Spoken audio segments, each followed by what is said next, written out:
couple of things to set up. Number one, you can see that club face now when you put it down is actually turned in a bit anyway, because you're lining up in some ways the hosel, this bit here, with a toe. So that means if we do that there, the club is turned this way, which means your leading edge now is going to be increased, which means when you come into the ground you're going to dig more. So therefore you're scared of it in the ground, and that is the problem. When you're scared of it in the ground because of the history you've had where you've dug it in the ground, as you went back now, as you saw the right elbow coming off the body there, rising up and getting a bit shruggy. Now as you come in the golf ball here, now you're going to try and miss the ground. So at this point, as you come into impact, this left arm's going to start going to miss the ground, or just stop in the ground and stick in the ground as you had. Okay, so that was kind of your backswing there. As we said, once we set it with the toe now, look at that club face, that's correct, and my sitting more face up. Okay, as you go back now, look at that right elbow now. There's more loft now on that club face. You've hinged your wrist up nicely. As you come back to the golf ball, we can strike the ground there. You're not sticking the club in the ground. Now you do stop a little bit short if we're honest, okay?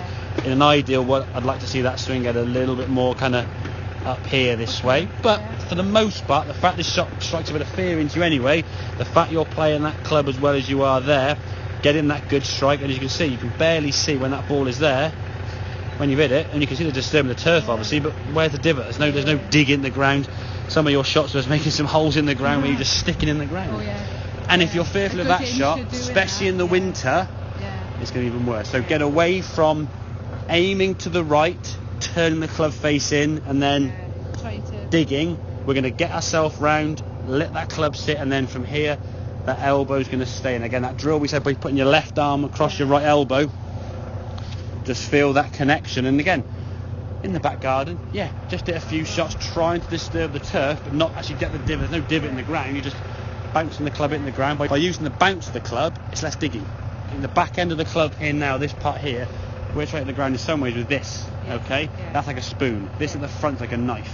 And if you're going through soft ground, especially in the winter, you're going to dig. And then because the two shots you'll get are either 3 or 4 feet in front of you, or miss the ground and 40 yards over the back of the green. So then you're just thinking, well, what do I do? It's a guess, isn't it? You end up thinking, which club should I take next? What should I do next? And if you've got a situation like this now, you might, I'll hit my 7 and just whack it over everything and I'll clear the bunker.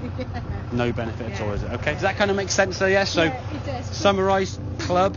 Go on, you say? For me, it's that. That club's got to be square. She's working better now to start with straight away. That's staying much more into your side now as you go back, which is really good. Looser grip. That's it. And for me now, the biggest thought for you is that downswing with the hands working in. We don't want to get here and then do that, but that comes from that tension. And I can feel the strain back in there. Exactly, So the pain is no good, as we know, okay? That's it. Keep it back underneath. Keep the hands are working under your chin, and you can see when you do that, and as you come through there now, the arms can swing through. You're allowed to flick and hinge your wrist. That's fine. But make sure we get that club bouncing on the ground. Okay? Don't be afraid to hit the ground. When you hit the ground, it's not going to be a dig divot. It's going to be a bounce of the clubs. You disturb the turf, not dig it up. Okay? So for